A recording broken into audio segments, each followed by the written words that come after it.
Refusal third party যারা তাদের ক্ষেত্রেই হয় বেশি। আমরা অনেকেই যেটা করি, স্টুডেন্টকে শুধু পাঠাতে পারলেই হলো। আলটিমেটলি স্টুডেন্ট ওখানে গিয়ে কি করবে এটা কারো কোনো কনসার্ন নেই। That suppose two B the most important concern for us. আমরা সবসময় কোয়ালিটির পিছনে ফোকাস করি, নট দ্য নাম্বারস। এই কারণে সব থেকে বেশি সাকসেস রেট আমাদের আসে। We have Saint few hundreds of students. Exact number বলাটা খুবই মুশকিল, অথবা আমি বলতে চাই না।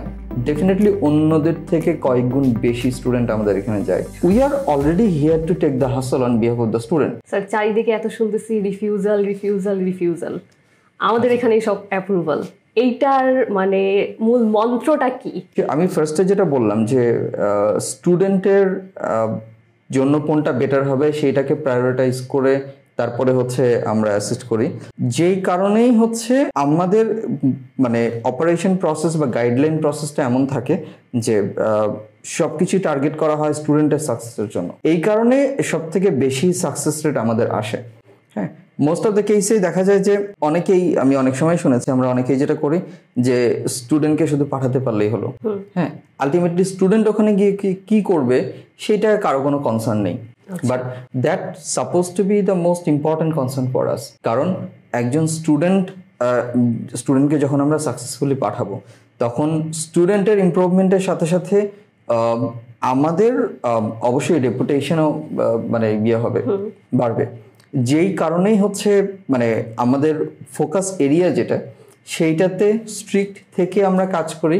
এই জন্য আসলে অনেক জায়গা থেকে আমরা দেখি অনেক এজেন্সি বলি বা অনেক স্টুডেন্ট নিজে অ্যাডমিশন নিয়ে এসে আমাদের মাধ্যমে প্রসেসিং করায় মাঝে মাঝে। তো সেই ক্ষেত্রে দেখা যায় যে রিফিউজাল ওই থার্ড পার্টি যারা তাদের ক্ষেত্রেই হয় বেশি। আমাদের ক্ষেত্রে অলমোস্ট ক্লোজ টু জিরো। হ্যাঁ, এবং রিজন একটাই যে কিভাবে আমরা কাজ করছি, কতটুকু অ্যাসিস্ট করছি স্টুডেন্টদেরকে, এবং তাদের নিড, অ্যাকচুয়াল যে তাদের নিড বা তাদের প্ল্যানটা কি সেইটাকে ফোকাস করে তারপরে হচ্ছে আগানো। এই জন্যই হচ্ছে আউটকামটা যথেষ্ট ভালো আসে অলওয়েজ। স্যার, আপনি কি একটা পরিসংখ্যান বলতে পারবেন যে আমাদের মাধ্যমে কত স্টুডেন্ট আয়ারল্যান্ডে গিয়েছে হায়ার স্টাডিজের জন্য? পার্টিকুলার নাম্বারটা আসলে বলাটা খুবই মুশকিল, কারণ আমরা সবসময় কোয়ালিটির পিছনে ফোকাস করি, নট দ্য নাম্বারস।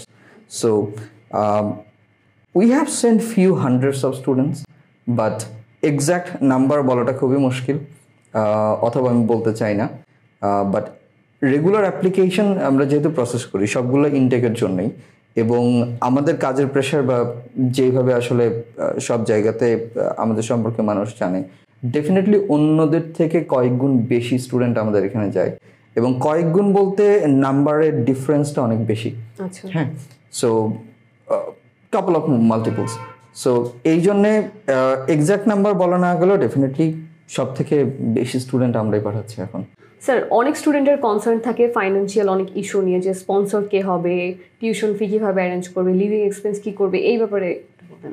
আচ্ছা, আমার কাছে যেটা মনে হয় যে স্টুডেন্টের প্রথম দায়িত্ব নিজের কোয়ালিফিকেশন কি, এবং আমরা সবাই জানি যে আয়ারল্যান্ডের ক্ষেত্রে MOI যেটা সেটা অ্যাকসেপ্টেড না, যে কারণে IELTS, ডুওলিঙ্গো, টোফেল, পিটি বা যে কোনো একটা দিতে হয়। তো স্টুডেন্টের একটাই দায়িত্ব হচ্ছে যে নিজের কোয়ালিফিকেশনটা কি সেইটা ভালো মতো বোঝা এবং সেট করা, এবং ফাইন্যান্সের দিক থেকে কিভাবে সবকিছু কোথা থেকে ম্যানেজ করতে পারবে, হ্যাঁ, বা কিভাবে পেমেন্ট করবে সেই বিষয়টা গার্ডিয়ানের সাথে কথা বলে, বা যিনি আলটিমেটলি স্পন্সর করবেন ওনার সাথে কথা বলে বিষয়টা জানা। বাকি সমস্ত বিষয়টা আমাদের উপরে ছেড়ে দিলেই হবে, কারণ we are already here to take the hassle on behalf of the student as the consultant of the student.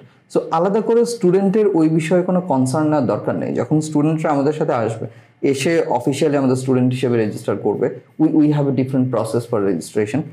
আর তখন আমরা ডিটেইলে ডিসকাস করে আমরা স্টুডেন্টকে অ্যাডভাইস করবো যে আপনার জন্য কোনটা বেটার হবে, কোন প্ল্যানটা, যদি মানে আমাদের বেশ কয়েকটা আছে, মানে বেশ কয়েকটা ফরম্যাট আছে।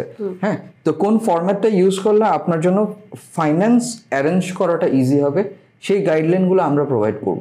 আলাদা করে স্টুডেন্টকে এটা নিয়ে কোনো হেডেক নিতে হবে না।